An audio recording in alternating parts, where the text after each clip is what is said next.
இந்தியாவுக்காக ஜெபிப்போம். நித்திய பிதாவே, சகல மனிதரையும் படைத்த கர்த்தாவே, எங்களை சுற்றி இருக்கும் எங்கள் தேசத்தாரை கிருபையோடு பார்த்தருளும். உம்முடைய திவ்ய குமாரன் சிலுவை மரத்தில் இவர்களுக்காகவும் பாடுபட்டு திரு இரத்தத்தை சிந்தியிருந்தும் அவர்கள் இந்த இரத்தத்தின் பலனை அடையாதவர்கள் போல இருப்பதெப்படி?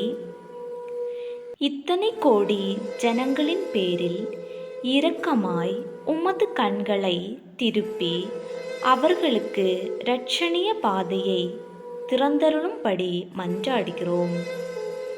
உமது திருக்குமாரன் போதித்த சத்தியங்களை இவர்களும் அங்கீகரிக்கும்படி இவர்கள் ஆத்துமங்களை ஞான வெளிச்சத்தால் நிரப்பியருள கெஞ்சி கேட்கிறோம்.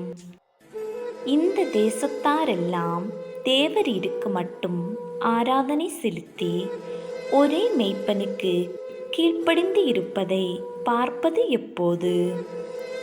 கருணை நிறைந்த பிதாவே, இந்த தேசத்தாரின் பாவ தோஷத்தை பாராமல் திருச்சபையின் ஜெபங்களை நோக்கி உமது கிருபையின் இரத்தத்தை அவர்கள் பேரில் பொழிந்தருள்வீராக.